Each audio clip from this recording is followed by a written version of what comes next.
What's going on, everyone, and welcome back to another episode of the Nerdwide podcast. I'm your host, Tyler Haynes, with my good friend here, Chris. Now, Chris, it's been 2 weeks. How Yeah. have you been? Busy. Busy? Another couple weeks Busy. busy at work again? Yeah, overtime and stuff Mm. like that. Business is booming, I guess. No, they just want to give us money. Oh, So, well, yeah, yeah. money's not bad. Not a bad thing there either, you know what I mean? Yeah. Oh, how's your 2 weeks been? well, the last week I know how the first week went. yeah, we were getting close to recording. I started having a headache and just not feeling great whatsoever due to the weather going from 60 degrees to 20 degrees overnight, and it messes with my sinuses so bad. Hopefully this week nothing happens because it's supposed to be in the 50s all week long, but in the morning times when I'm out and about, it's supposed to be back in the 20s and 30s. So I'm gonna be a little Yeah. proactive and take some allergy medicine, and hopefully that lessens everything that's going to happen. But this past week's been good. A lot of fun things to talk about this episode. A lot of things to talk about. Period. hmm Um, but a lot of fun things. A lot of cool things we'll get to talk about. But this is the Nerdwide Podcast, episode 57. I want to get right into it because we got a lot, and I'm excited. Quick housekeeping. Don't forget to subscribe to either our YouTube or podcasting service of your choice. If you enjoy the show, make sure you leave us a thumbs up on YouTube or give us a good rating on whatever podcasting app you are using, including Spotify. If you don't Let's enjoy do what you one. hear... Oh, yeah. Let's do one PSA. Okay, I like it. If you want to hear the biggest news in this episode, you've got to wait till the very end. Yeah, I mean, it is the last news story. It'll be the headline of the show. Sorry, I interrupted your normal No, thing. you're good because it's going to get. I mean, there's a lot of fun things to talk about, and I'm really excited to talk about a lot of this stuff with you. Because I've been keeping it instead of texting and talking to you about it. I'm going to do a live and on air with each other for the first time. If you don't enjoy what you see or hear, make sure you leave us a comment. Let us know how we can improve this show. If you want to go the extra mile, you can always go to patreon.com/nerdwide. There's 3 different tiers there for you if you toss us some money that way. There are all sorts of little goodies and stuff if you go that route. But Chris, these past 2 weeks, have you been watching anything fun, anything interesting? TV wise, I have only watched, like the normal shows I try to keep up with, like Blue Bloods and Curse of Oak Island, and Yeah. of course what we watch. But We're about to get a lot more time to watch things throughout the week, but we'll get to that shortly. We've watched our usual reality TV. We're behind on Bachelor and Below Deck and Big Brother. We didn't start Celebrity Big Brother. We hadn't started it yet, but yeah, Winter Olympics started this past week. We've watched the opening ceremony of it and some coverage from women's snowboarding, things like that. But the big thing that pertains to this show, I started and caught up on Book of Boba Fett 2 weeks ago. And if you're a Star Wars fan, you have to be watching this because episode 6, which came out this past week of recording, was so much fan service.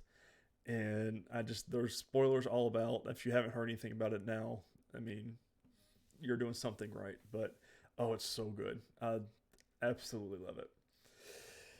And then our normal stuff is all I've been caught up and watching on. But Chris, speaking of our normal stuff, let's talk about Peacemaker first. Of course, this is a segment where we talk about Peacemaker and Superman and Lois. We'll be talking about, of course, full-on spoilers for the next little bit while we talk about these shows.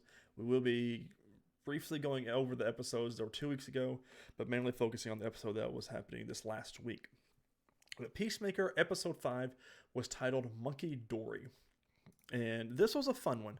Not a whole lot of Mern for this episode. It was our team sort of going rogue and going to take down the butterflies feeding factory or factory that's distributing all their food.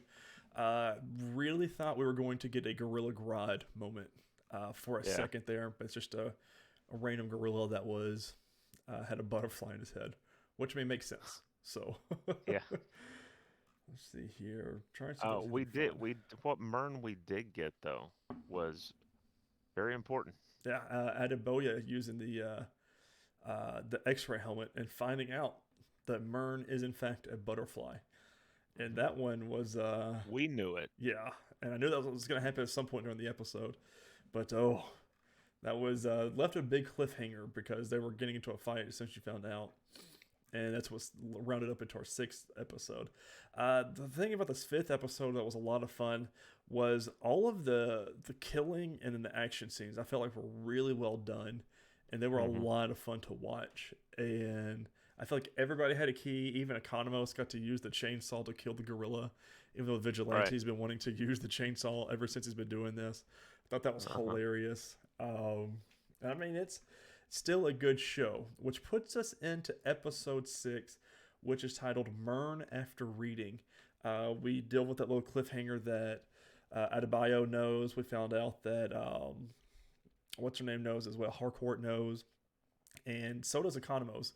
But he sticks his finger in his ears every time someone talks about it.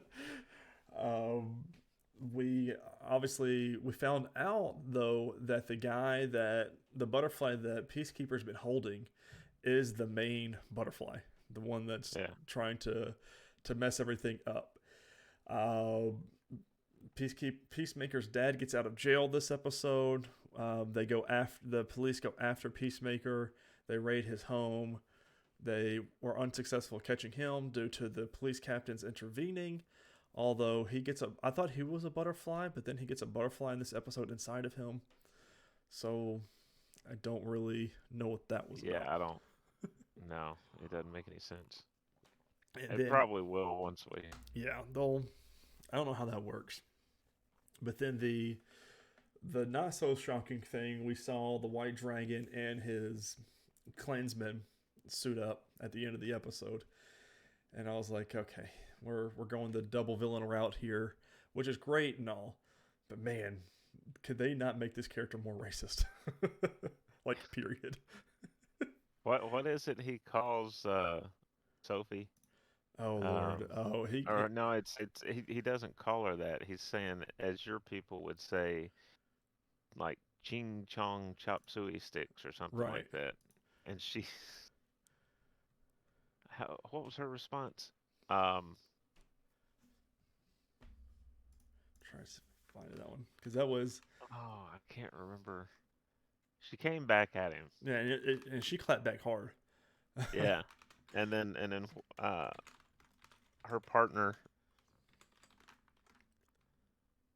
kind of stepped all over it.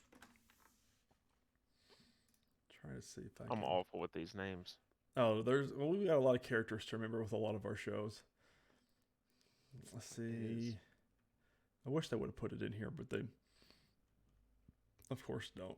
But it was a good clapback with it. This episode had a lot of shocks and a lot of crazy nonsense that happened. We found out that Sophie gets infected by the butterfly and calls every single butterfly, I'm guessing in existence, or at least on the planet, to the one location, and they invade the police department and takes over everybody, including the police captain. So I feel like I think we have, was this the penultimate, or do we have 2 more? No, there's 2 more. 2 more. And then, returns February 10th. Not only is it the entire police force, right? It's the inmates that were there as well. Yeah, forget about the inmates that were locked up. Including some of the White Dragon's minions. So it's going to be, I feel like this one could have been a penultimate episode, but I think we're going to find out, the biggest thing, I think, this whole episode was that Peacemaker does not want to kill anymore. He said, I've lost my taste for it. I don't want to do it. People. Yeah. Good point. Yeah. And he's like, I'll kill aliens. Yeah, that's easy. And Vigilante's like, we just go and kill them, or what do we want to do here? So I'm curious to see how this happens and find out. I think White Dragon will die at the end of all of this. I'm curious to see what happens with the team, because now the police department has the diary, and though that's right at the very end of the episode, they said Peacemaker's the one that's killing everybody, killed the senator, killed the lady at her room in her apartment, and he is suspect number 1. So, and they found the diary. We should also say too that the Harcourt Peacemaker relationship had took another step, which is a pretty big step for her because she tells him her first name. Mm-hmm. I'm still gonna call her Harcourt though, so then Yeah, just me. Yeah, it's Amelia. It's a good name though. She walks off.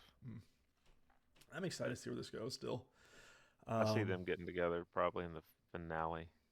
Yeah, somewhat one way or the other. Yeah. But put a pin in the Peacemaker talks because we got a news story coming up here in a little bit after we get going because about another James Gunn TV show that's going to happen. Now this big one here, I really enjoyed talking about it. Of course, this is no new news. Superman and Lois. Season 2, episode 3, The Thing in the Mines. We finally found out what it was, and Chris, you and I are both wrong. It is not Doomsday. It is actually Bizarro. And that thing is creepy as all get out. And I did not like it. But I'm still really into the show. But we see the crappy looking suit that he was put in. I don't know who put him down there or how long he's been down there. We find out that the visions that Clark is having are the same visions as Bizarro's sight line. That's what he sees. Yeah, he sees what he sees. And the same way for Bizarro sees what Superman sees. Oh man, that was big. We get a lot more. The other storylines here are that Jonathan is going to be buying the XK X Kryptonite drug, and which we see in the episode about to talk about. Yeah, did not see that one coming, and Jonathan didn't see him purchasing this, but it makes sense for his character. Yeah. Oh, let's see. What do you think the fallout is from this? Now we've seen him take it in episode 4. We do see him take it, right, and we see the effects. Do you think this ultimately unlocks his powers? That's what I'm thinking, and or it leaves like an everlasting effect, and they think it's going to be. See, I think that's what it's going to do, though, Chris. I think it's going to act like a jump start for his powers. And every time he takes a new puff, it's not going to because. And this we'll go ahead and talk about episode 4, which is the inverse method. When he takes it, his girlfriend says everyone has different powers, and they're all different Superman powers. She said her friend could hear her mother having a conversation miles down the road. One has super strength, which is the quarterback, and then now we see that Jonathan has the super sight, and or however you want to, the supervision is what we'll call it. But what I think is every time he takes a puff on it now, he's going to have a new power, and it's just going to unlock it all. I wonder how long it's going to take. But I mean, that's when we first started this season.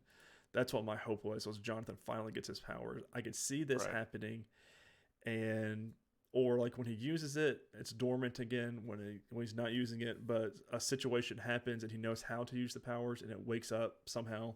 That's what I predict. Yeah. But I do not see this going over real well with Clark and Lois at all. Like when they find out, there's going to be some big ramifications from it. So, Same thing as something else that we learned in the episode, which is Jordan's going into training. Yes. Oh, I was really excited about that, and I really enjoyed it because it feels like we talked about during the first season when I was here. It feels like Smallville a little bit. It's got a little bit of that sprinkled in. Now, when he stops the guy stealing alcohol at the convenience store, it was Smallville, and I was like, yes, this is awesome. And then she said the concession lady, she said, don't worry about it. We've got it on camera. We'll find them anyways. And the pure terror he had on his face, I was like, oh God, that's right. We are living in the 21st century. There's cameras everywhere. So, yeah. But his grandfather, he calls his grandfather and gets the video scrubbed. I mean, it happened in seconds. And then when he went out, he said, "Can you train me?" I was like, "Yeah, this is going to be real good." But another real bad ramification for the other son. Yeah. Well, not only that, but General Lane's relationship with Lois and Clark is going to be. Well, it's already still touchy. I mean, it's a little bit Yeah. better since he retired, but it is still touch and go. Hmm. This is a big episode actually. I'm starting thinking and looking back at everything. I mean, we had so three of the little super kids, two of them died this episode. Tag Yeah. is the only one that still made it out. Um, what's his name? I cannot remember his name. Let me get to it. Not Kyle, Anderson. not Anderson. Which he was barely in it. Yeah. Steele. Why can't I remember Steele's name right now? John Steele. John. That's why there's so many J names in this show. So John Henry Irons. There we go. But him being knocked into a coma with a brain bleed and everything, but Nat not being happy at all, understandably. Yeah. But I don't. So Tag runs off with Bizarro's chain, which was it sapping his power? I don't know what that was about. Like they never made that clear. They pointed out. John points out to Clark that it started glowing Mm-hmm. when Clark got close to it. So I don't know. Is it like a tracking device? See, I don't know what it did. But it almost looked like it was pulling something from Clark Mm-hmm. when they were locked together in that fight. So I don't know if it's meant to draw from him and enhance Bizarro, Right. or is it just like a tracker that allows him to know when he's near? Yeah. So, I mean, but now Tag and vis-a-vis Anderson has it now. I don't know. There's a big rift between the families now, which I was really excited about because I liked that dynamic between Nat and the boys. And I liked the dynamic between John and Clark and Lois. I really enjoyed all of their relationships and how they bounced off each other. Hmm. And we got that at the beginning of the episode with Lois taking them to school now. And so, I mean, speaking of Lois, we get to Lucy Lane, and it's the same actress from Supergirl. Again, loosely in the Arrowverse, CWverse, whatever you want to call it, without actually being hardcore tied into it. So I'm very confused on how all this will go down eventually. I mean, will we see them in crossovers? I mean, I hope so, but I don't know going forward. So, I mean, I don't know. But then the biggest thing we got at the end of this episode with Alana and Kyle is that the other mayor has been investigating and asking about their kids' lives, which is obviously a big no-no when it comes to politics. But then they got to talking about Kyle, about his drinking problem. But no. It's a little bit more than just a drinking problem. Oh yeah. Turns out his local bartender and him have had some talks, if not more, as I'm assuming is what they're trying to relay on. He was Tell. shoplifting the pootie. Yeah, he was shoplifting the bar. Let's just say that. So we're gonna see what that comes out down the road. It's gonna be a big rift between. I mean, her and Kyle and Lana just got to a point where they're on the same page, and not anymore. We're gonna see a big ramification from this. But Of course, her campaign is. It seems like she revived it because she did an Instagram live where she was cooking and stuff to make being herself a more normal relatable. human, yeah. But we also get the cult storyline. And let me ask you this: with this lady being called Allie, are you getting any callbacks to the Smallville actress that was in a cult? Yeah. Yeah, Yeah. When we watched that episode last week, Jamie was like, "Wait, are they really playing off of that?" I was like, I mean, they're using her name and a cult, so I mean, you're hitting the nail on the head, just a little bit. So I mean, they've deviated, of course, from because she was in a sex cult. Yeah. Which I guess if you're going to be in one, that's better than the alternatives, I guess. Yeah, it's not Jim Jones there, right? But yeah, I think this is them kind of now. What would be really crazy? Because is she in prison? I think she's in jail, or she Okay. should be in prison. Yeah, 'cause I think that was the last we've heard about that. Jamie is real big into it because she I, I, she delved a lot into that. because I was gonna say if she's not, what if they had her pop up That's so bad. as, as a cult member? Yeah. Now let me ask you this: what do you think? Are you with this whole cult storyline? Do you care? Are you? Because I am finding myself whenever this comes up, I'm on my phone. Like when this storyline is going on, I am on my phone just because they're playing what they're doing is they're playing off of Lois's journalistic integrity, which she Right. definitely flubbed. Let's just call it what it is. She did not do what she's supposed to do as an investigative journalist and lied and twisted the story to make people believe her side of it. But to Yeah. me, I just don't really care about this. This storyline is the Kyle and Lana storyline of last season for me. Yeah. It's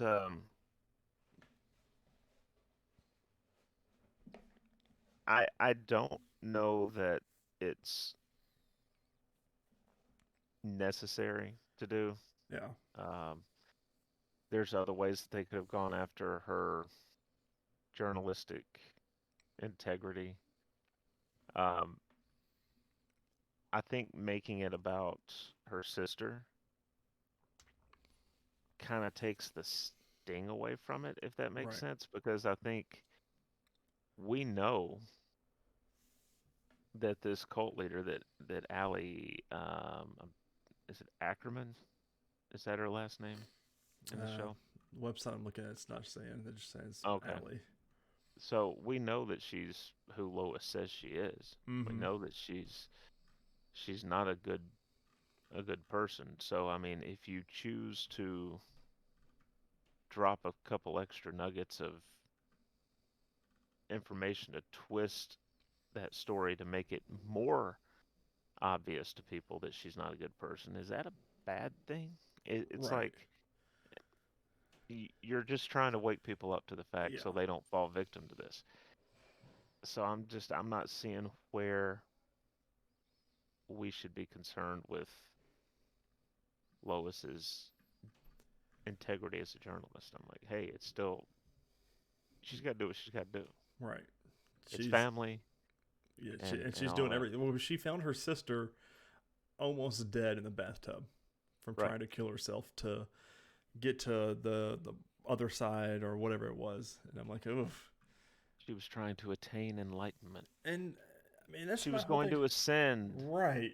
like the Heaven's Gate cult. They But thought the spaceship was coming, or the dude. the cults are weird, man. And they bought new Nikes for it, though. I mean, if you're Yeah. gonna go in Yeah. style. I guess they did. Well, Yeah. my thing with Lucy is she was a high ranking government in the government as Mhm. far like in the military rather. And I'm like, they're playing her off like she's easily brainwashable and just stupid. And she's blaming all of this. She's blaming Lois for when she was 8 years old being emotionless when their mom left and abandoned them. And which is that's what it all ties back to. And I'm like, Lucy, you're not stupid. And No. Supergirl, you were not stupid. But this show, we're kind of making her dumb. And Yeah, it's uh, first off, I mean, people are gonna handle something like a parent leaving differently. right, And Lois's character is the type that's like, all right, well, if you're walking out on me, then I'm done with you. yeah. And Why so should she I just, waste my time worrying about right. you or anything? The other thing though is, like you mentioned about Lucy, and her background. Then you look at how they're portraying the Anderson character, Mm-hmm. and I wonder if they're also making a few, um, sort of taking a few shots at not the military as a whole, but some people within it. Right. Like there are people who just use that power to do things that they shouldn't, Right. which is what Anderson seems like. He seems like he's gonna. It's his way or the highway, and Well, he's his getting in big over thing his is head. America first. and trying to tie Superman down to America. Where have we heard that before? Right. In Oh, the days of a global economy. right. Um, and he's another one that he's now lost two of the three members of his team. Tag is injured, right? He probably had his arm broken. Yeah, something's wrong with him. Um, and now you've got this amulet. We don't know fully what it does. Mm-hmm. So if Bizarro can track the amulet, Anderson's in for a beating. Yeah. Because he's coming for it. And I can't say that I'd be sad if he just beat him to a bloody pulp and, ripped him in half. But that's my feelings on the Anderson character. Listen, I love the actor. As long as they keep him in the show and his storyline is great, I say keep him. I really enjoy Ian. But he does a very good job of playing a douche. Mm-hmm. Let's put it that way. Yeah, he did it in Teen Wolf, man. Yeah, he plays it well, and so I'm curious to see where we go from here. And remind me, so the gold kryptonite. I think that's what this is, right? But they're called X kryptonite. Mm-hmm. In Smallville, gold kryptonite takes Clark's powers away. Yeah, because I think that's what his wedding ring was made out of in Smallville. Anyways, so I wonder if somehow Clark gets a hold of it. Jonathan somehow comes in contact with him with it, and he loses his powers. I don't know. So, but Chris, we're gonna have to wait. So, in classic CW fashion, we're gonna have to wait 2 more weeks until the next episode of Superman and Lois. Thanks, CW. And I wonder if it's because of the Olympics.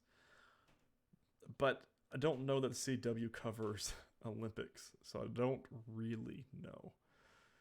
They're probably launching a new show that's going to air for 2 weeks, and then they're going to bring Superman and Lois back and have it finish. That and one will go on hiatus. 4 months down the road, that new show will come back for episode 3. And they do weird things with their schedules. Yeah, I wish one of them would call me and just let me know what goes into it. I'm sure there's a lot that goes into it, but I want to know. I want to be able to know it. I know that they want it to be an actual network, but I almost wish CW was fully a streaming service and they just drop it all at once and let us watch it. Well, I wouldn't want all at once. I would want it on a dedicated weekly schedule. I don't, because you talk about shows longer if it's and I don't binge them. Let me put it that way. or something like HBO Max where they drop the first 2 or 3 at once, and then one a week thereafter. Yeah, because that's God, I want that so bad. I hate that we have to wait. Like I genuinely love the show, and this is so far. I know we're the second week of February. It is my show of the year, just because of how much is going on and the pacing on it, and I hate waiting. And we've talked about it. And I've beaten it like a dead horse. Or beating a dead horse is the breaks in season 1 are what ruined some of the show for me. We had so many breaks last season due to COVID. Yes, I know, and I get it, but I don't think we're going to have that this season. But CW does this, like you just said. It takes these breaks randomly, and whatever. It's not back. It's not fun. No. And I was sitting there because I watched the latest episode of Peacemaker and Superman and Lois back to back. That's what I do. And it got me to thinking. I was like, what if they just dropped Peacemaker in the middle of Superman and Lois? Yeah. Like, imagine the tone and how that would just clash. And makes you think, don't it? Creative differences. I'd love to see it though. Yeah. Oh, sorry. They're doing construction upstairs. It's like someone fell. They'll be okay. There's no crying going on. News this week, or these past 2 weeks, I got 8 stories here to talk about. The first 2 aren't really articles to read from. First one is Ghost on CBS has been renewed for a season 2. The second one, You which watch that? yes, I mean, they're doing the same thing where we started watching it last year. It's still not done, and we've been on like a 3 or 4 week hiatus from new episodes right now. I don't know because I'm pretty sure that they didn't do the finale yet. So I'm like, what are we doing here? Yeah. But I, I need it's to really watch good. it. It's I even to the need to. point it makes us want to watch the UK version, which is what it's based on. Can I get what app would that be? That's Paramount Plus, right? Yeah, Or we watch it on Hulu. okay. And all the episodes will be there, so I can get Hmm. caught up. Yeah, it's really good. I think you'd like it. It's funny. A lot of the actors and actresses on there are hilarious. Liz from iZombie, a CW show, is the main actress in it, Yeah. and she's phenomenal. Cool. Speaking of the CW, the next one here, The Flash, returns Wednesday, March 19th. Of course, they are taking a 2 month break from their first 5 episodes, Wow. and they're finally coming. Well, it's a 3 month break if it's coming back in March.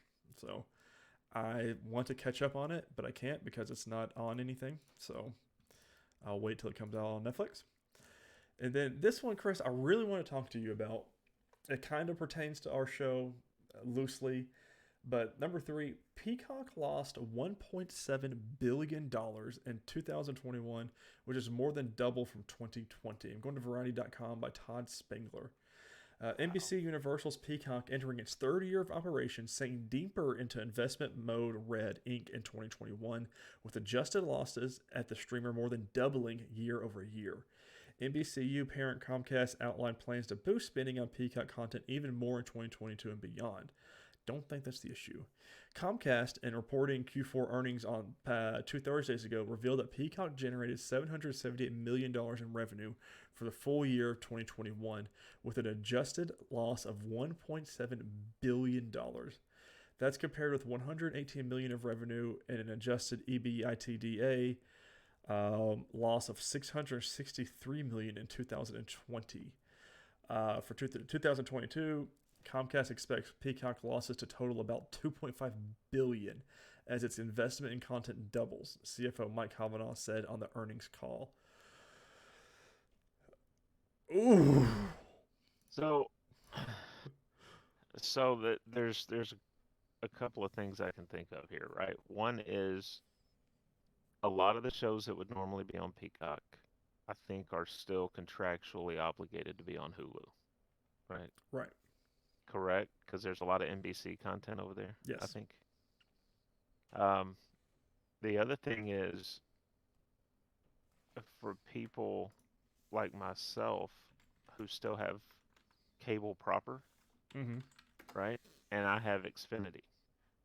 I can get Peacock Plus, the base level of Peacock Plus with ads, free. Mm. But So, we have the basic, which is I think it's only like $7 or $8 anyways. yeah, But I we have the basic, and the only time we've touched it was to watch The Office, to catch up on The yeah, Office. yeah. And then I think the only time I watched it was um, for Halloween Kills, Mm. right? Because Yeah. we couldn't get to theaters to see it in time to review it, so I had to watch it on there. Um, those are major sources of revenue that they're losing out on. That's a lot of money. Yeah, I mean, if you think if half of Xfinity cable customers are taking advantage of that deal, you're looking at, I think base is like $5 or $6 a month, Right. or what'd you say, I seven? think we're 7 or 8, and Jamie pays all of our streaming services now. So So, 7 a month, 12 months, you're at $84. You multiply that out by maybe what, say even 10 million people, 84 times 10 million is 840 million. yeah. That's a chunk. So that alone, and then not having your full catalog, that you would normally have because a lot of it's on another popular service. When you think about it too, is you don't have original content. I mean, sure, you have The Office, you've got Parks and Rec, and those shows that are classics that everyone goes back to. But their first or Peacock original that even remotely that I would even think about watching is coming up this week is Bel Air, the Will Smith production. Yeah. And I'm not even. I'll probably watch like a couple episodes. So they're doing. It looks like they're doing weekly drops with the first 3 episodes happening Sunday. But that's a niche audience you're looking at. Yeah. And that's not going to bring people. But then they said in the same article that they expect another 2.2 billion loss in 2022. Yeah. Most companies are like, nah, they would pull the plug. So I don't understand what we're doing here. I guess it depends because it is overall part of NBC Universal, Comcast. So if this division loses money, it's a tax write-off, right? Right. You can just say, well, that endeavor has now lost a few billion, so then they have a few years, however long it takes them to make up that loss, where they don't have to pay taxes. Yeah. From that. Just makes you think. I would like to see a monthly breakdown. I'm sure they won't release one because I'd be willing to bet when Halloween Kills dropped, I bet their subscriber numbers shot up for people subscribing that month. And I'm curious how many people stuck around. Well, that's the thing that. with your streaming services. A lot of people don't stick around once the show or movie is done, They're like, oh, hey, we want to pay $8 just to watch Halloween Kills. Well, that's better than going and paying for 4 tickets to go see it in theaters. And then you watch the movie, and then the next week you pull your subscription. That's it. And even if it's a show that, say, like with HBO Max doing Peacemaker, if that's what someone joined to watch, then once those 8 episodes are up, which it's 8 episodes over about 6 weeks, they unsubscribe. That's just 1 month of payment. Yeah. So makes you think. But Chris, I like that you said that. Speaking of Peacemaker, unpinned that conversation I was saying earlier. James Gunn says another Suicide Squad spinoff series is in the works. We're going to Deadline.com, and who did not see this happening? This is by Anthony D'Alessandro and Dominic Patton. There's another Suicide Squad spinoff series in the works, James Gunn recently told us on the upcoming episode of Deadline's Hero Nation. Quote, we're working on something else now, another TV show that's connected to that universe, but I can't quite say it quite yet. In addition, Gunn says about a second season of Peacemaker, which recently dropped episode 5, this was 2 weeks ago, there's a really good chance of a season 2. We're the biggest show in the world right now, he continued. He's speaking from the set of Guardians of the Galaxy 3 in Atlanta. According to sources, Gunn has approached HBO Max with the idea for another series built around one of the characters in Suicide Squad. We hear the project is in the embryonic stages with nothing written or greenlit, but HBO Max is said to be high on it based on Gunn's enthusiasm for the idea and the fact that everyone is talking about Peacemaker is what I'm going to add on to that story. So, right. So, speculation time, baby. Let's get it out of the way first. Everybody wants Harley Quinn, right? Right. That's going to be the one that people are like, give us more Margot Robbie as Harley Quinn. Mm-hmm. I don't think it's that. Who do you think we get?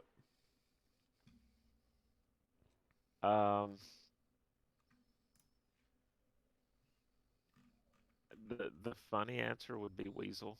Yes. Polka Dot Man.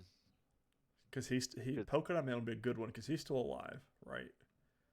No, he died. Oh, he died. I'm trying to think of But they could do his origin story. They could do true. a season or 2 of that. So that brings everybody into this. I mean, I would like a Rick Flag one if I had to pick. Obviously, my big answer is Bloodsport with Idris Elba. Obviously, that's my favorite answer. Yeah. But yeah. Here's the thing though, right? When and I'm gonna get his TDK. Mm-hmm. TDK was Nathan Fillion's Right. character. They confirmed he was one of the survivors. He didn't actually die. Right. So I wonder if it could be. He's got another series. He's got The Rookie on ABC. But if you're filming 8 episodes of this, Yeah, you that's not as much filming as it would be for like a normal series like that. right. Mm, So could it be him? that'd be a good one. Javelin. People love Nathan Fillion. Yeah. I mean, I like John Cena. I didn't think I'd like him as much as I do now, but that's fun. So it's not even like it's in the talking stage, not even anywhere close to anybody's radar yet. Yeah, but I don't think you could. You couldn't talk about it unless you knew that the main actor involved was going to be on board. Yeah, they So said that they want to. I don't know. We'll see. We will see. Let's jump into a little bit of a Marvel world here. Miss Marvel's director confirms there are reshoots happening underway right now. We're going to comicbook.com by Aaron Perrine. Miss Marvel's director has confirmed that reshoots are currently underway. Some new photos Charmine Obaid Shenoy, I hope I didn't butcher her name, uploaded to social media showed off some of the sights and sounds of the production. Recently, reports abounded of how Marvel Studios was tweaking the show before its big debut this year. Filming was largely believed to be completed in 2021 until that little nugget got out. Lizzie Hill of My Cosmic Circus said that they were pretty substantial, but that notion was rebuffed. As it stands right now, Instagram stories posts are all we have to go on. Fine-tuning this property is a big priority for Marvel Studios, as Miss Marvel is one of the most popular young characters. She's got to be right before her big screen debuts with the Marvels next year. However, this is a sign that things are moving along as planned ahead of Disney Plus's Series 2022 release. So, I don't think that's anything really to worry about, but I like to know that they're tweaking it. So, yeah, they saw something in post that they didn't like. Well, they did the same thing, probably for different reasons, with Multiverse of Madness. Yeah. Called everybody back together and did reshoots. So yeah. So we will see. But a little bit. So this is all CW and DC shows, and I'm really excited about these. These are gonna be fun to talk about. Number 6 here, CW picks up pilots for Gotham Knights and Supernatural prequel The Winchesters. We talked about, I think it was the last show of the Gotham Knights happening or being in the talks of, but CW's officially picked it up. We're going to EW.com by Sydney Buxbaum. It's kind of a both story here. It's actually, I'll read the whole thing here because Zorro is mentioned in this as well. The Winchesters are back. CW has officially ordered pilots for the Supernatural prequel series titled The Winchesters about Sam and Dean's parents, John and Mary. And DC series Gotham Knights, EW has learned. Additionally, the network has ordered 6 additional scripts for its Zorro reimagining, with a decision to be made about that series at a later date. It's exciting. I mean, for all 3 of those. Supernatural, CW is going to milk that until it is dry and done in some fashion or some way. Gotham Knights, I'm really excited about because there's a lot of ways they could go about it. I don't know. I don't think they will. I don't know if Nightwing will be a part of it with Titans being on right now, because if you notice, none of the characters in Titans are in any of our CW shows. Right. I spoke that out of my butt, but I think that's right. No, I think you're right. I don't think they've popped up on anything. Because, I mean, that's something that they are doing correctly in the DC universe and Warner Brothers. But we've officially got the green light for the pilot, so I imagine we'll be getting some casting news within the next couple of months. And if it does get picked up, show should be, what do you think, early 2023? Probably, yeah. I think I see them filming at the end of 2022. Yeah, pending the pandemic. Speaking of casting, nice little segue here. Number 7, Donald Faison has been cast in Legends of Tomorrow. I'm going to TVline.com by Vlada Gilman. Legends of Tomorrow has tapped Scrubs alum Donald Faison for a rather mysterious role. The actor will appear in the season 7 finale and possibly even season 8 if the CW drama gets renewed as an unnamed character who admires the Legends EW.com reports. Faison's character is, quote, an unauthorized time traveler with high-profile aspirations who is looking for a boost that only fame, fortune, and glory can provide, per the official description. Quote, but the big question is whether his respect for the team is going to be able to help the Legends out of hot water or get them into hotter water. So it has already been hinted at from that one quote. There's more of a longer quote, I forget where it is, about Faison's character that says, looking for a boost of only fame, fortune, and glory can provide. A little bit later down, because I saw the little statement from it, someone said something about gold. Booster gold is what everyone is suspecting he is going to be in. But, Chris, this is also something else I want to talk about that's related to CW, the Powerpuff Girls. We have not heard anything else about it. He's in the show. Yeah, and he's a star in the show. But when I listened to the Scrubs podcast, which is with him and Zach Braff, and he has become good friends with Guggenheim. And he wants, Donald Faison watches all the shows, The Flash, Legends, all of them. And he's been a huge fan of them. And now he's going to be in it, which is great. And I'm really excited about it. So, but the Powerpuff Girls question is what lingers in my mind here. It's probably dead. Yeah, I think they silently killed that, and they're just not going to talk about it ever again. Honestly. Yeah. Yeah. So. And then number 8, DC's Titans are adding 3 new characters from the Church of Blood. I'm going back to comicbook.com for this one, and I am excited for one reason. This is comicbook.com by Timothy Adams. The 4th season of the HBO Max original series Titans has found its leading bad guy. Joseph Morgan, star of the Vampire Diaries in the originals, has been cast to play the DC villain Brother Blood in Titans. Joining Morgan is Claus's Franco Potente in the role of Mother Mayhem and the A-list Lisa Ambalavar in the recurring role as Jinx. Morgan and Potente are set as series regulars. So I am currently, the show that I have on when I'm watching while I'm working is the originals right now, because we're trying to catch up on all that stuff. And let me tell you, Joseph Morgan is a phenomenal actor. And the fact that he's going to be a series regular, at least for season 4, I am so stoked on. Because he is going to be so good, and it's going to be bloody, and I can't wait to see him again acting. So I'm really excited about this news. But we have our big bads for season 4. Church of Blood. Mm-hmm. I like how we're taking a lot of these DEF villains that no one, unless you're big into the comic book world, you're not really going to know who these people are, and we're bringing them to the screen. And I think that's one of the big things that DC does, Titans does correctly. So, yeah. It's exciting. Yeah. It'll be fun. Before we go on to your releases and then move into movies, do you have any more spec about Moon Knight? What do you mean? Anything new?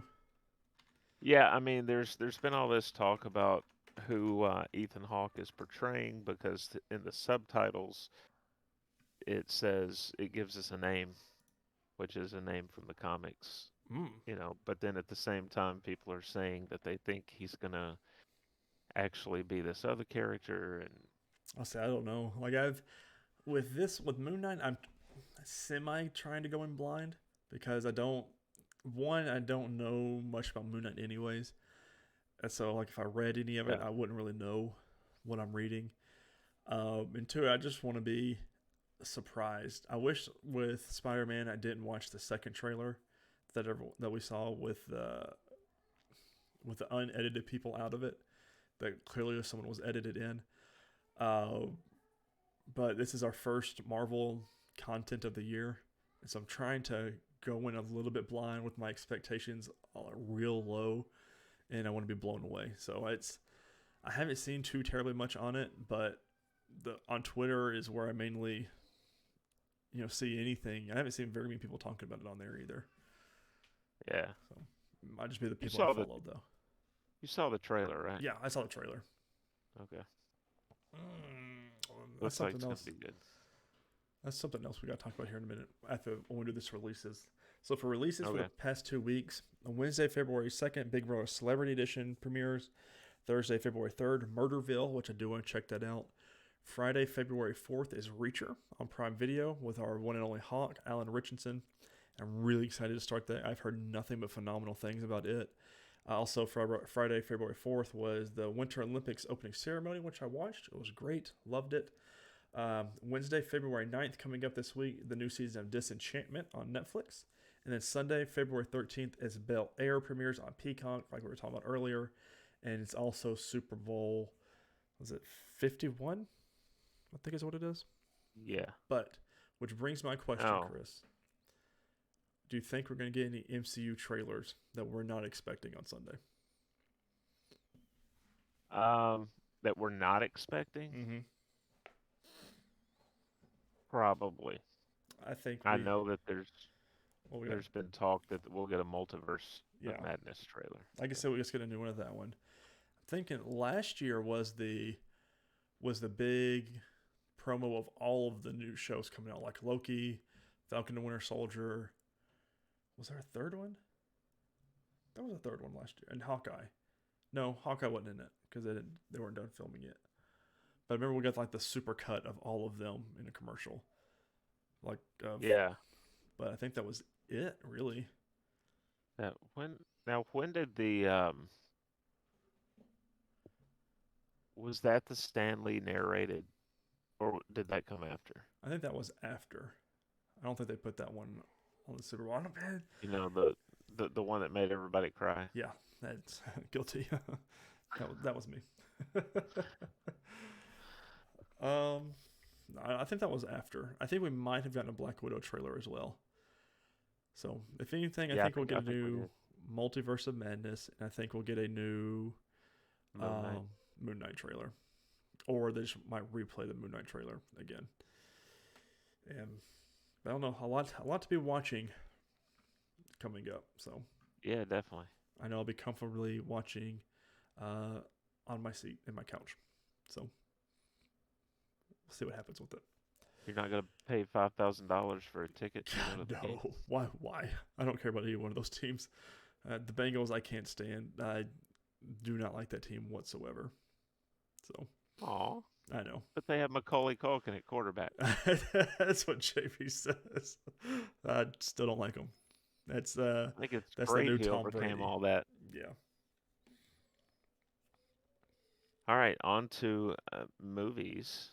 So, Tyler, we watched one to review.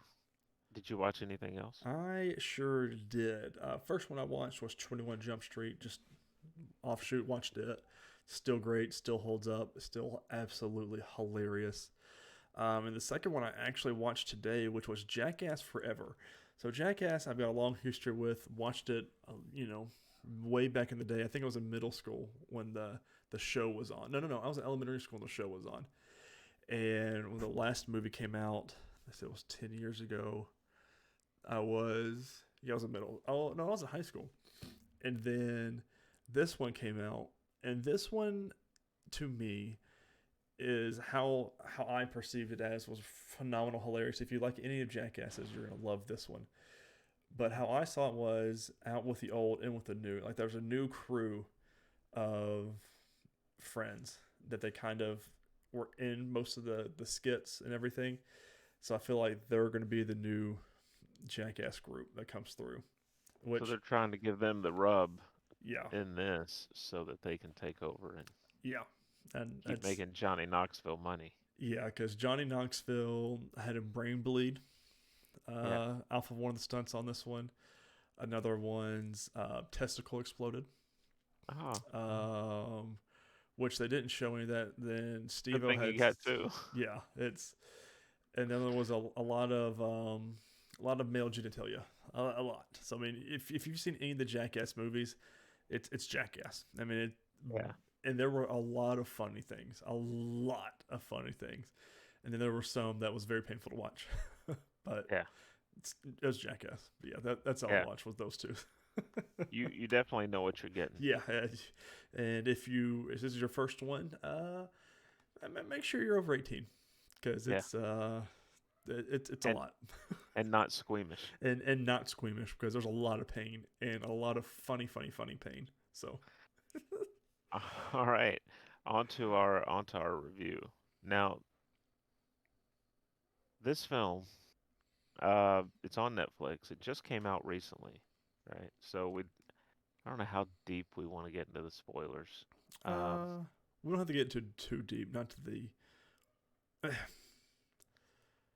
not the.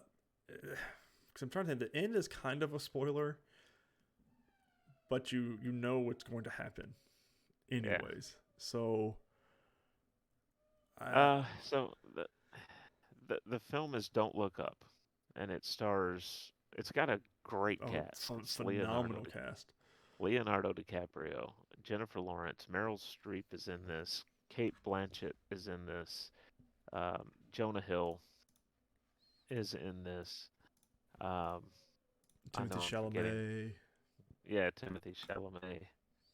I'm forgetting some people, Let's but see. it's been a Tyler week. Perry. Yeah, Ron Perlman, which I did not know Ron Perlman was in this. Ariana Grande, Kid Cudi.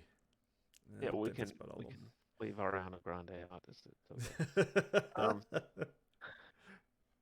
so the basic plot of the film is that these two scientists, DiCaprio and Jennifer Lawrence, discover that a comet is heading for Earth. And they speak in terms of kilometers, so I'm not sure exactly how big that is, but because we don't do that here in the them. U.S., we Because we talk have in to do terms of, everything backwards. We have to be on our yeah, own. yeah, we're special. Right. And but it's significantly large and it's heading for the ocean.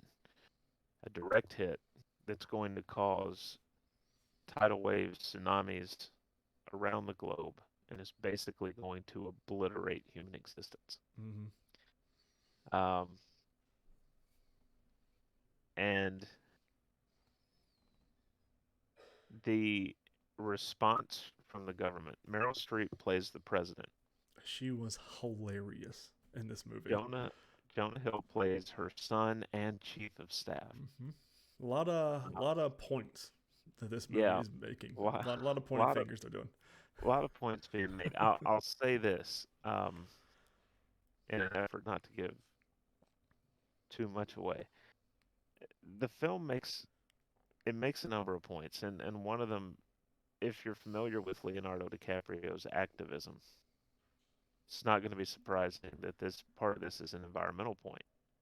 And the point of the movie is even if we know the planet's being destroyed and we can stop it, we choose not to. Mm-hmm. Usually because of money.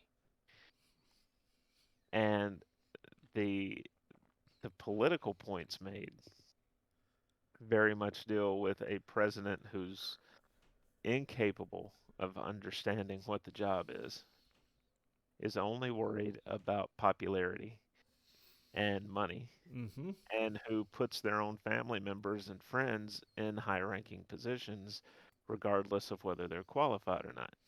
This does not So, mirror real life at all, by the way, no, ladies and gentlemen. especially not from January of 2017 to Yep. January of 2021. No, that's Not at all, no right? relation. No, no, just they felt like making that point for Yeah. Just because random it reasons. could happen. Yeah, it's possible that it could happen. Um, all that said, not a big fan of the movie though. Really? Yeah, I something about it just didn't connect with me, and I understood the points it was making. I'm fully supportive of the points that it was making, but I just I watched it, and when it was over, I was like, that's cool. I hope it gets through to some people. But this is one of those that if I choose not to ever watch it again, I'll be okay. It just for what and maybe it's because I wasn't its target audience. Right. I I'm already you're preaching to the choir. I'm Hmm. already on board, Yeah. and I'm just like, okay. Um, so that's probably a big part of it for me. I gave it a 2 out of 5 on Letterboxd, Okay. just because for me it wasn't, and maybe the political stuff, while I fully agree with what they were doing there,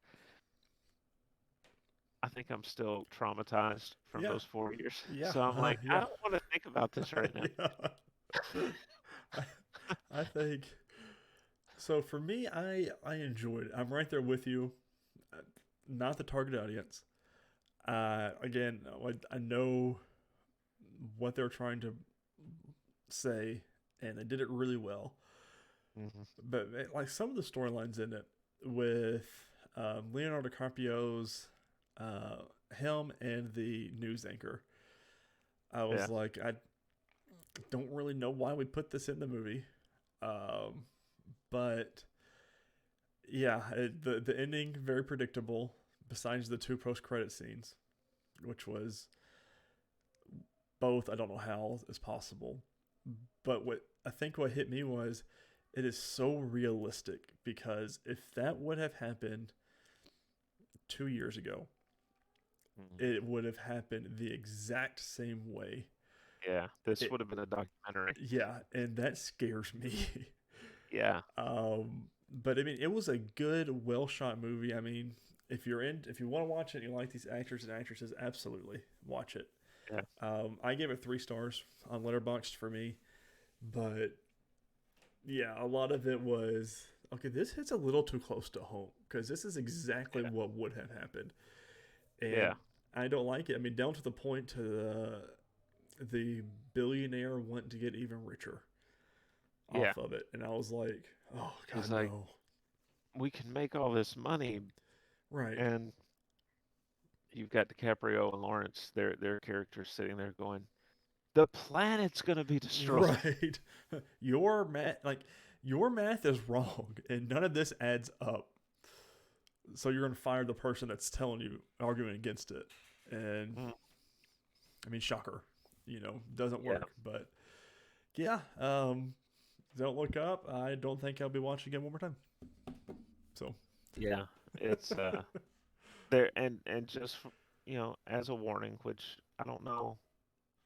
I guess it depends on the age of of the kids watching it. hmm If it's a teenager, I think it's all right. There's nothing too crazy. There's language, but there's no real violence. And until you get to one of the post yeah, credit the scenes, the there's first no post real credit nudity. scene, there's uh It's quite a bit. Yeah, a lot of it you don't want to see either. Yeah, It's and I mean a lot. oh God, they could have used some prosthetics and stuff. Right. Um, but yeah, not terrible. Just again, I think we both said it. We weren't the target Yeah. audience. We were the choir to their preacher in this situation. hmm Um, Next week, Army of Thieves I'm will be the excited about movie this one. yes, absolutely. Um, that's going to be really interesting. It's a prequel hmm to I've forgotten Oh God, I think Army Army of the Dead. no. It's what it is. Army of Oh no. We're awful. I Um, know. We've slept since then. but I wasn't going to mention the movie, so I didn't bother to you know. Uh, But it's a prequel. Army of Thieves is the prequel for Army of the Dead. Okay, you had it right. Wow. Okay. And we watched that last year. Look, like you said, we've slept since Yeah, then. it's been a minute. All right. In news, right, from IGN, this is by Ryan Leston. The Rock is making another video game movie. During an interview with Men's Journal, the 49-year-old, 49, really? I thought Wow. he'd be older. I, it seems like yesterday he was breaking into WWE. 49-year-old former professional wrestler revealed he's set to star in another video game adaptation. Quote, I can't tell you which game in particular we're doing, but there will be an announcement this year. we're going to bring one of the biggest, most badass games to the screen, one I've played for years. Hmm. So that's really the main part of this. I mean, they obviously detail other stuff he's been in, but the question, Tyler, is which game? That is the question, and I have been racking my brain, and it's one he's been playing for years.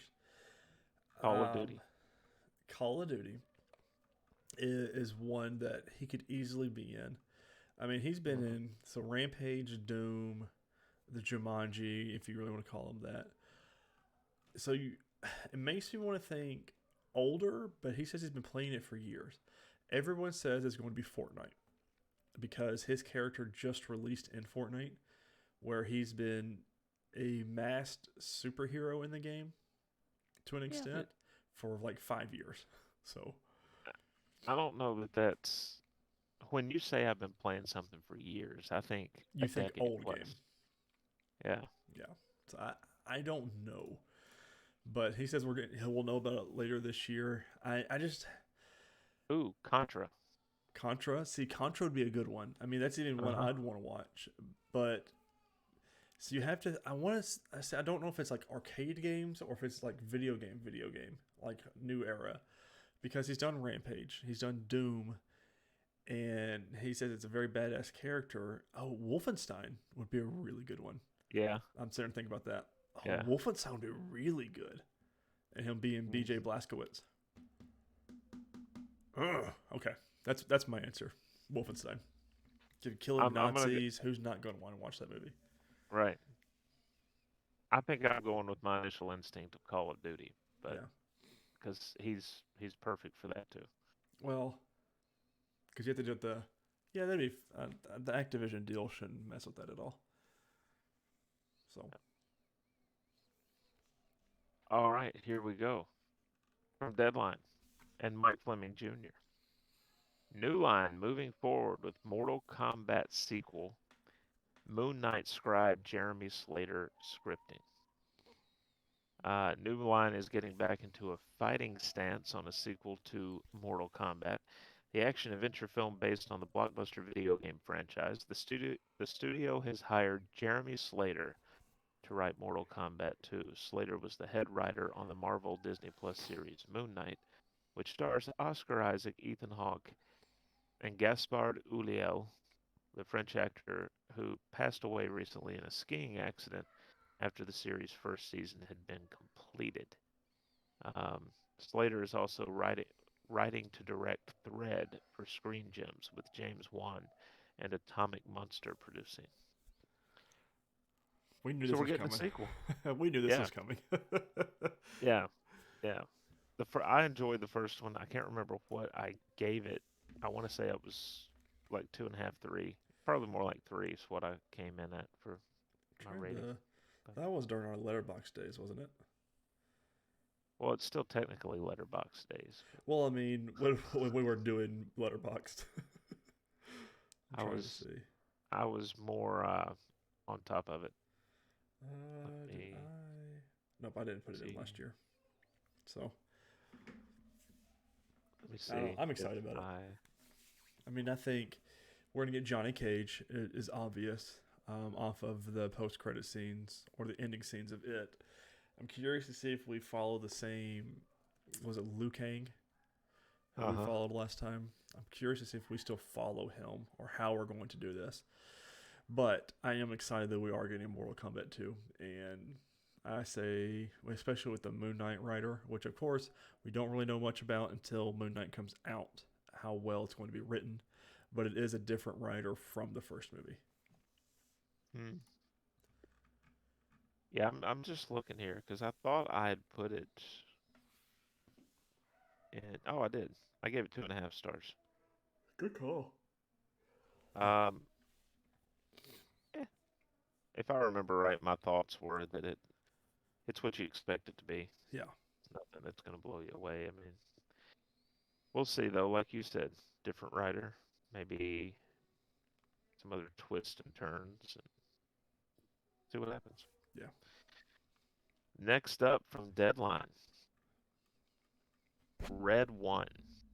Chris Evans to star opposite Dwayne Johnson in Amazon's holiday action comedy from director Jake Kasdan. This comes from Matt Grober, Deadline. Chris Evans is set to star opposite Dwayne Johnson in an upcoming holiday event film from Amazon Studios. The film, currently titled Red One, aims to shoot this year. It's a globe-trotting four-quadrant action-adventure comedy imagining a whole new universe to explore within the holiday genre. Plot specifics are under wraps. This is Project gonna be stems, funny. yeah, it stems from an original story by Seven Bucks Productions president of production Hiram Garcia that Amazon Studios landed after a competitive bidding war last year. Jake Kasdan from the Jumanji franchise is directing from a screenplay by Seven Bucks Productions frequent collaborator Hmm. Chris Morgan, who previously worked with them on such titles as Fast and Furious Presents Hobbs and Shaw, The Fate of the Furious, Furious 7, Fast and Furious 6, and Fast 5. Well, he's consistent in what he Yeah. works on. Uh, So, Seven Bucks Production is Dwayne the Rock's studio. Hence, probably the title Red One. You know, we've got Red yeah, Notice. Now we got Red One. So, I'm excited. gonna A be holiday action film with comedy in yeah, it. Yeah. Chris Evans yeah. and The Rock, which I don't think we've ever seen together in a movie. I'm in. No, I don't think so. So, it's gonna Chris be fun. Evans, by the way, did have an appearance in Don't Look Up. Do I remember that? Yes, I do, because I Googled something about it. Finally, Scream 6 is already in the works from the same team that did Scream 5. It's expected to film this summer. Hmm. Any comments? I'm surprised it happened so fast. I mean, Yeah. Five Cream or Scream 5, whatever you want to call it, just Five happened. Cream, Yeah, well, that's how they advertise it with the number 5, CREAM. So I've just been calling it Five Cream. like a Ron Jeremy movie. Right. Um, yeah, I don't know. I mean, I don't think I saw 5 yet. I haven't. I mean, I need to watch 2, 3, and 4. So, Yeah. 1 is so good hmm that it's just don't want to mess with the formula. yeah. So, Um, releases this week. Already out as we record this. Jackass Forever is in cinemas. Um, Moonfall is in cinemas. And then coming up February the 11th in cinemas, this will be a good one. I'd like for us to maybe review it once it hits streaming. okay. Death on the Nile Let me put it in our notes thing. with Kenneth Branagh. It's a Agatha Christie Where have I heard that name story. from? Agatha Christie, Hmm she did, and then there were none, which was also known as Ten Little Indians That's where I think I for a know it while. from. Death And on yeah, the she's Nile. done a lot of classic murder mystery stories, um, including Death on the Nile. So It'll be good.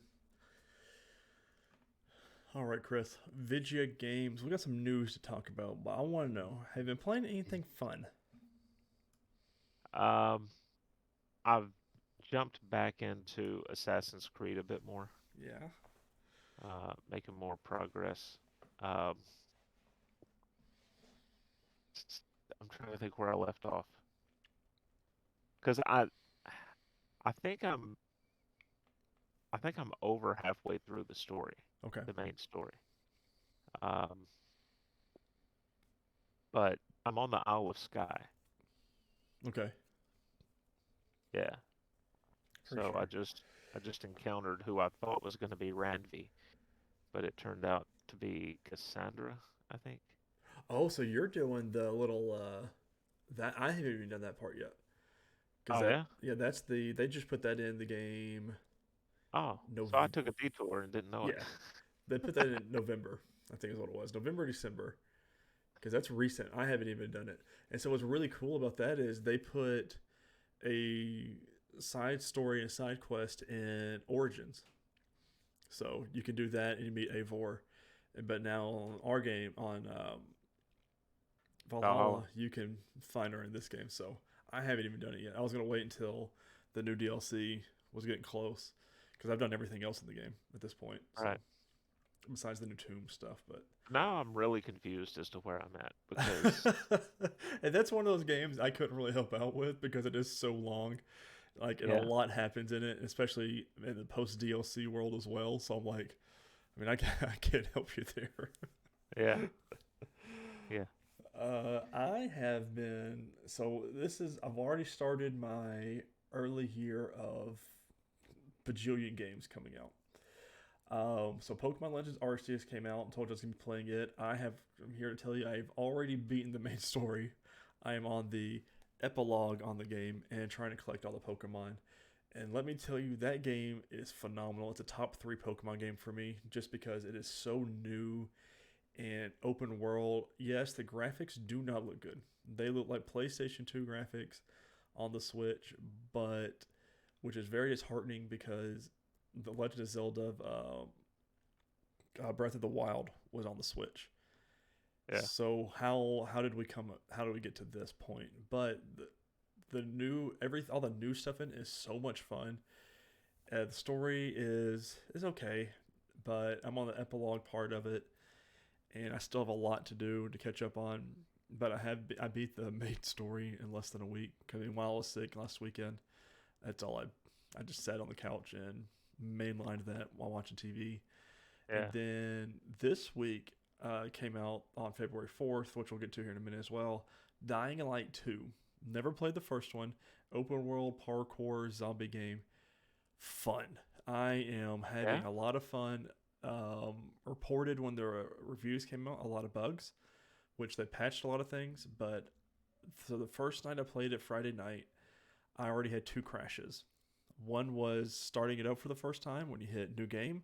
It crashed and went to the Xbox home screen. I said, okay, not off to a good start. And the second one was I was maybe 2 hours in and I was just coming back to the game from something and it crashed and went back, which there's no manual saves on this game. So it's all auto save.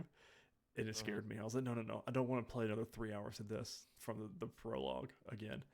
But luckily I didn't have to because it auto saved. But it's a fun game. Like I am really enjoying my time with it, and I've heard from the reviews the story is not that good. It's more about just the gameplay and parkour and exploring that world, and that's what I've been doing, and it is a lot of fun. I recommend it if on discount is my Yeah. official review for it. I recommend it on discount. So what's your strategy with it, right? Do you choose to lay low during the nighttime hours and then Oh get out no, during the day? I'm playing on both. I Yeah. thought I would be that way because I don't do scary games. I don't do scary Yeah. movies. Don't do scary games. And this one is not too terribly bad, but the buildings during nighttime is horrifying, or even during daytime when everything's dark, because the zombies die and get burnt, kind of like vampires do out in the sun with UV Right. light, is what it is. So Hmm. when you go into nighttime, all the zombies are on the street for the most part.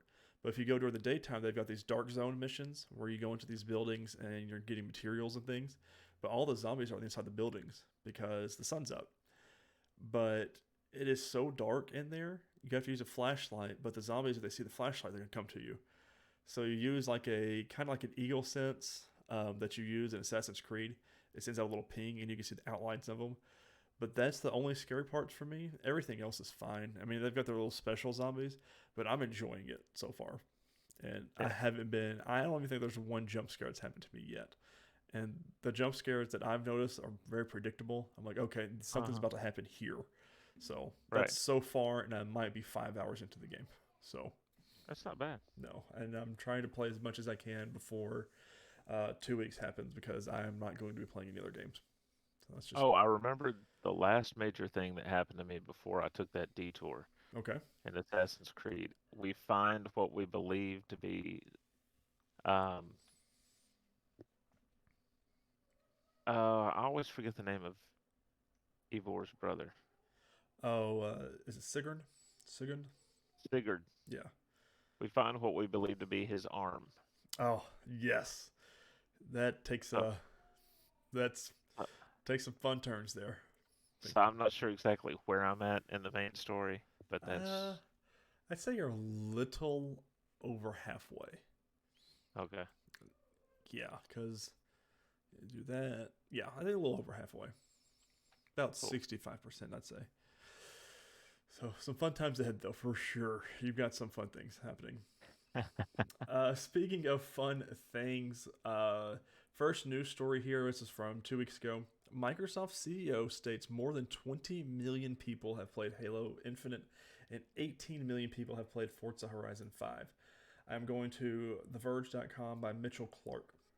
Microsoft seems to have had a lot of success getting people to try out its games. During the company's earnings call last Tuesday, CEO Satya Nadella said that 20 million people had played Halo Infinite and 18 million people had played Forza Horizon 5. While it's worth noting around, those numbers will include people who played for a couple of minutes and didn't stick around, but it also speaks to the pool of the just download it and give it a whirl model. So, and again, Yeah. both of those on Game Pass, hmm which is where I own both of them from. So that was a cool little metric Still, I to mess mean, around with. I know that's a lot of people, Mm-hmm. but at the same time, considering the iconic status of Halo, Mm-hmm. and then Forza, extremely popular in and of itself, Yep. right? It seems a little bit low. Well, the Halo Infinite is the most that's ever played it. I think Forza series as well. I think we talked about that. Was it a couple months ago when they first launched? They had the biggest launches they've ever had. But I'm with you. That's in Halo Infinite now. Not a lot of people are playing that game.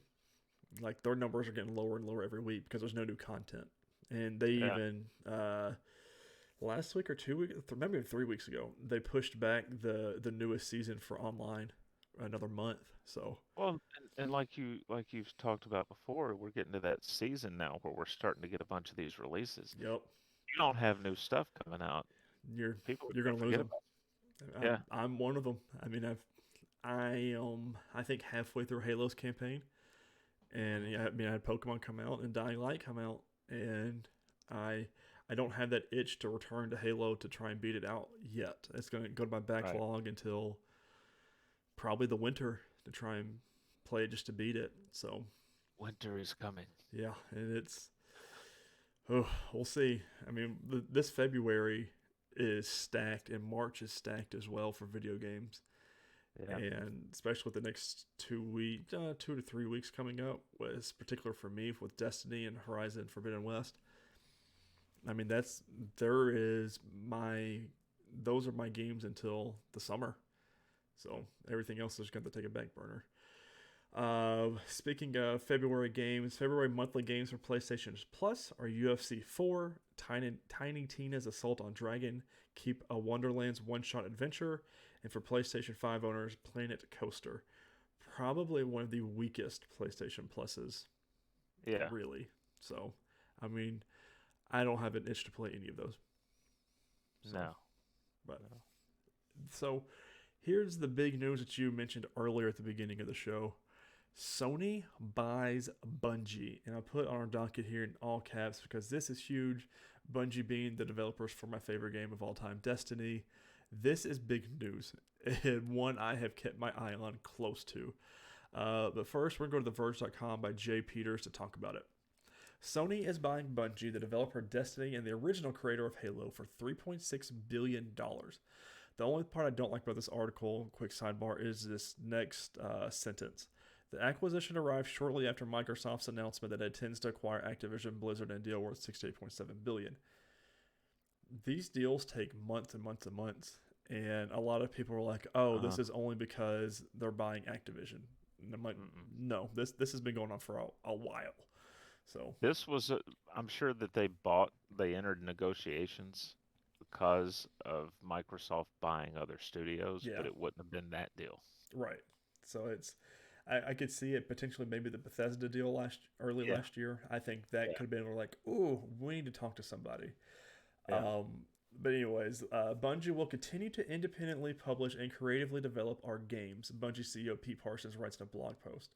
Quote, in SIE, we have found a partner who unconditionally supports us in all we are and who we want to accelerate our vision to create generation-spanning entertainment, all while preserving their creative independence that beats in Bungie's heart, Parsons writes.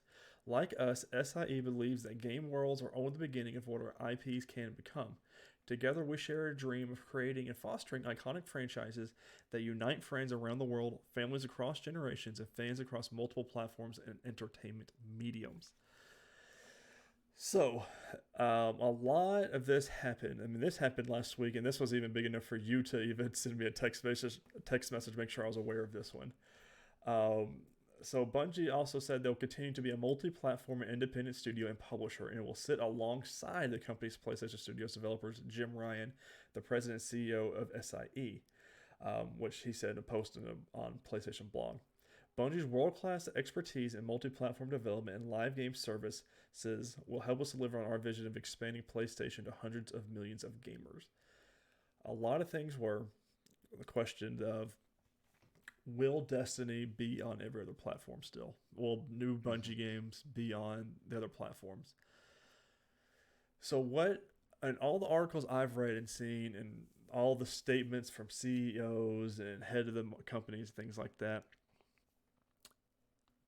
Destiny is staying where it is on everything. But the first Destiny on PlayStation 4 had timed released content on PlayStation, which a lot of people are not going to be happy about if that happens again, because that's exactly what they don't want to happen. But from what it's sounding in the wording is that Bungie's not going to let that happen again. They're just going to be like, hey, you can stay wherever you want to stay, which is interesting because I keep close tabs on Bungie. Again, favorite developer at the moment. And they've got a new studio they're building that's not done yet up in Seattle.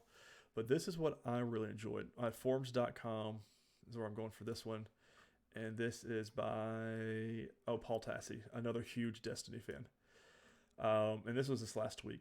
Sony is spending $1.2 billion for Bungie employees for retention.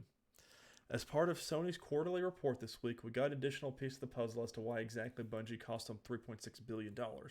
And the more we hear about it, the more it seems like Bungie's side managed to negotiate an extremely good deal for itself and its employees.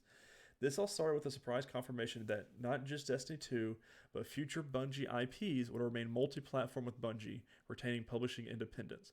But now we've learned that while $2.4 billion of that deal is to buy Bungie's private shares, the remaining $1.2 billion is going to be paid directly to the employee shareholders as part of incentives to get them to stay with the company after the acquisition.